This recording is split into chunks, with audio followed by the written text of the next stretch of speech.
நம்ம வீட்டில் எப்போதும் இருக்க மசாலா வச்சு சிம்பிளாக ஒரு நண்டு கிரேவி எப்படி செய்கிறதுன்னு பார்க்கலாமா?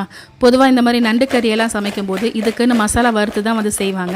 நான் அந்த மாதிரிலாம் எதுவுமே செய்யாமல் நம்ம வீட்டில் இருக்க குழம்பு தூள் வச்சு செஞ்சுருக்கேன். ரொம்ப சிம்பிளாக இருக்கும், அதே சமயம் ரொம்ப டேஸ்ட்டாகவும் இருக்கும். ஸோ இதுக்காக நான் 1 கிலோ அளவுக்கு நண்டு வாங்கியிருந்து அதில் தேவையான அளவுக்கு உப்பு சேர்த்துட்டு 2 டேபிள் ஸ்பூன் அளவுக்கு குழம்பு தூள் போட்டு நல்லா கலந்து வச்சுக்கிட்டேன். இப்போ ஒரு பெரிய பேனில் நிறைய தேங்காய் எண்ணெய் சேர்த்துட்டு இஞ்சி பூண்டு சின்ன சின்னதாக கட் பண்ணி வச்சுருந்தேன்.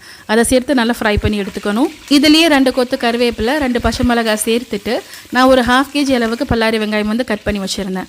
அதையும் சேர்த்து நல்லா வதக்கி எடுத்துக்கலாம். இந்த நண்டு கிரேவிக்கு கொஞ்சம் வெங்காயம் அதிகமாகவே சேர்த்துக்கணும், அப்போ தான் இந்த நண்டு ஆனம் சாப்பிட்றதுக்கு ரொம்ப நல்லாயிருக்கும். ஸோ வெங்காயத்தை சேர்த்து நல்லா வதக்கிட்டு ஒரு 4 தக்காளி பழம் வந்து கட் பண்ணி வச்சுருந்தேன். நல்லா பழமாக பார்த்து சேர்த்துக்கோங்க.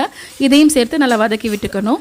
இந்த ரெண்டுமே நல்லா வதங்கி வந்த பிறகு நம்ம மசாலா போட்டு பிரட்டி வச்சுருந்தேன் நண்டை வந்து சேர்த்துக்கலாம். நான் இதில் வேறு எந்த மசாலாவுமே வந்து சேர்த்துக்கல, ஜஸ்ட் குழம்பு தூள் மட்டும் தான் போட்டிருக்கேன். இந்த மாதிரி குழம்பு தூள் இல்லாதவங்க மிளகாய் தூள், மல்லித்தூள், சீரகம், சோம்பு, மிளகு எல்லாமே தனித்தனியாக வந்து சேர்த்துக்கலாம். ஸோ நண்டை சேர்த்து நல்லா வதக்கி விட்ட பிறகு 1/2 டீஸ்பூன் அளவுக்கு மஞ்சள் தூளும் திரும்ப ஒரு 3 டேபிள் ஸ்பூன் அளவுக்கு மசாலா தூளும் வந்து சேர்த்துக்கிறேன். எண்ணெயில் இந்த மசாலா தூள் சேர்த்து கலந்து விடும்போது சூப்பராக கலர் வரும். நான் மசாலா தூள்னு சொல்கிறது குழம்பு தூள் தான், வேறு எதுவும் கிடையாது.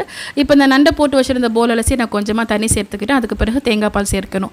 ரீசெண்டாக நான் இந்த காரா தேங்காய் பால் வச்சு ஒரு வீடியோ வந்து போட்டிருந்தேன். நிறைய பேர் இந்த காரா தேங்காய் பால் எங்கே கிடைக்கும்னு சொல்லி வந்து கேட்குறீங்க. ஸோ உங்களுக்காக இப்போ நான் நம்பர் கொடுக்குறேன், வேணும்னா நீங்கள் வந்து ஆர்டர் பண்ணிக்கலாம். நீங்கள் இந்த தேங்காய் பாலுக்கு பதிலாக தேங்காய் அரைச்சி பேஸ்ட்டாக கூட வந்து சேர்த்துக்கலாம். இப்போ இதில் தேவையான அளவுக்கு தண்ணியும் சேர்த்து மூடி போட்டு ஸ்லோ ஃபயரில் ஒரு 20 நிமிஷம் வந்து வச்சுக்க போகிறேன். இந்த நண்டு கறி ஆனதுக்கு அன்றைக்கி சைட் டிஷ்ஷாக ரசம் மட்டும்தான் வச்சுருந்தேன். இந்த ரசமே போதும், வேறு எதுவுமே தேவையில்லை. நான் இந்த வீடியோவில் யூஸ் பண்ணுற இந்த பேன்ஸோட லிங்க் எல்லாம் மேலே கொடுக்குறேன், வேணுங்கிறவங்க செக் பண்ணிக்கோங்க, தேவைப்பட்ட பர்ச்சேஸ் பண்ணிக்கோங்க. ஸோ ரசத்துக்கு தாளிச்சிட்டு புளி கரைச்ச தண்ணியை சேர்த்துட்டு மசாலா வந்து மிக்சியில் அரைச்சி வச்சுருந்தேன், அதையும் போட்டுக்கிட்டேன். சைடில் வந்து மகளுக்காக மீன் வந்து பொரிச்சு எடுத்துக்கிட்டேன். இந்த நண்டு வந்து இறால் மாதிரி தான், சீக்கிரமாக வெந்துடும். பட் நம்ம இறால் அதிக நேரம் வேக வைக்க மாட்டோம், ரப்பர் மாதிரி ஆயிரும். பட் நண்டை வந்து அப்படி கிடையாது. இந்த நண்டு வந்து எந்த அளவுக்கு குக்காகி வருதோ அந்த அளவுக்கு அந்த கிரேவியும் வந்து டேஸ்ட்டாக வந்து இருக்கும். ஸோ நான் 20 நிமிஷம் சொல்லியிருந்தேன், நீங்கள் 1/2 அன் ஹவர் கூட வந்து குக் பண்ணி எடுத்துக்கலாம். இது எந்த அளவுக்கு ஸ்டவ்வில் இருக்கோ அந்த அளவுக்கு ருசியாக இருக்கும். ஸோ அவ்வளோதான், ரெடி ஆகிடுச்சு. ஃபைனலாக மல்லியில் போட்டுக்கிறேன்.